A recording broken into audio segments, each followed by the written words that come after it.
আল্লাহ রাব্বুল আলামিন তার জন্য যথেষ্ট হয়ে যাবে।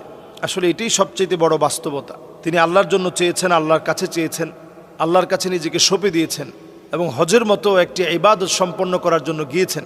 কিছু আনুষঙ্গিক জটিলতার কারণে যখন ওনাকে যাওয়ার পারমিট দেওয়া হচ্ছিল না, একবার বিমানটা ফ্লাই করেছে, যান্ত্রিক ত্রুটির কারণে ফিরে আসছে, যান্ত্রিক ত্রুটি শেষ করে বিমানটা আবার উড্ডয়ন করেছে। সেই সময় আমের তিনি বসা ছিলেন এবং যান্ত্রিক ত্রুটি শেষ করে বিমান উড্ডয়নের পর এবার আবহাওয়াজনিত কারণে আবার বিমানটা ফেরত আসছে। এরপরে পাইলট নিজে বলছেন যে কোনোভাবে আমি ওই যাত্রীকে রেখে যাব না। এবার যখন আলহামদুলিল্লাহ তিনি সহ গিয়েছেন, জটিলতা শেষ করে যখন গিয়েছেন, আল্লাহ তাআলা বিমানকে উড্ডয়নের সুযোগ করে দিয়েছেন। আমরা কিন্তু এই সময় একটা দোয়াও পড়ি, বিমানে যারা সফর করেছি দেখবেন এই সময় আমরা একটা দোয়া পড়ি এবং খুবই সুন্দরভাবে দোয়াটা পড়ানো হয়। আল্লাহু আকবার, আল্লাহু আকবার, আল্লাহু আকবার, সুবহানাল্লাযী সাখখারা লানা হাযা ওয়া মা কুন্না লাহু মুকরিনিন ওয়া ইন্না ইলা রাব্বিনা লামুনকালিবুন। আল্লাহুম্মা ইন্না নাসআলুকা সাফারানা হাযাল বিররা ওয়াত তাকওয়া ওয়া মিনাল আমালি মা তারদা।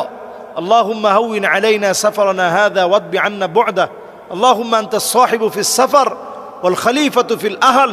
আল্লাহুম্মা ইন্নী আউযু বিকা মিন ওয়াসাইস সাফার ওয়া কাআবাতিল মানজার ওয়া সুইল মুনকালাবি ফিল মালি ওয়াল আহল।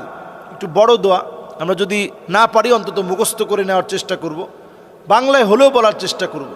আল্লাহর কাছে আমি বলছি, আল্লাহ আপনি সবচাইতে বড়, সবচাইতে বড়, সবচাইতে বড়। এই বাহন আমার আয়ত্তে আল্লাহ আপনি এনে দিয়েছেন, না হলে এটাকে আমি আয়ত্তে আনতে পারতাম না। কি বিশাল একটা বিমান, এতগুলো যাত্রী নিয়ে কেমন করে উড়ে, এটাকে আপনি আমার আয়ত্তে এনে দিয়েছেন বিদায় এটা সহজ হয়েছে। এরপরে পড়া আল্লাহর কাছে বলা যে আল্লাহ আপনার কাছে আমি বলছি, আমি আপনার কাছে আশ্রয় চাচ্ছি, আমার মালিক আপনি, বাহনের মালিক আপনি। আল্লাহ এই পথকে সহজ করে দিন, আল্লাহ এই পথকে আমার জন্য গন্তব্যে পৌঁছার দূরত্ব কমিয়ে দিন। অনেক সময় দেখবেন যানজটে লেগে অনেক সময় চলে যাচ্ছে, এরপরে আপনি আল্লাহর কাছে দোয়া করতেছেন, আল্লাহ পথটা সহজ করে দিয়েছে।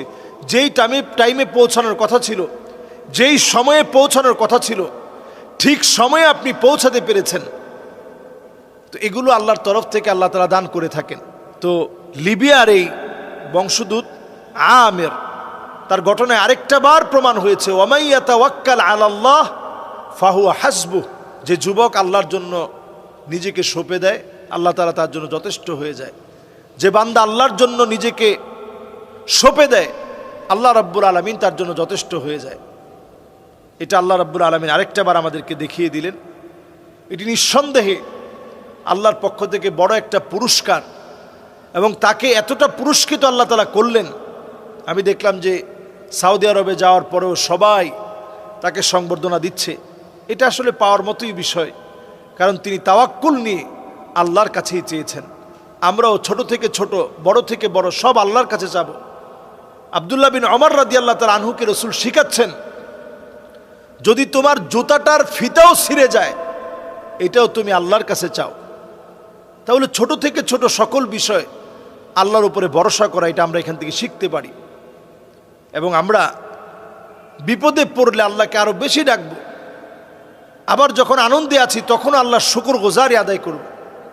এর মধ্য দিয়ে আল্লাহ তাআলা বান্দাদেরকে পরীক্ষা নেন এবং বান্দাদের তাওয়াক্কুলকে আল্লাহ রাব্বুল আলামিন কবুল করেন। আল্লাহ তাআলা আমাদেরকে বোঝার তৌফিক দান করুক।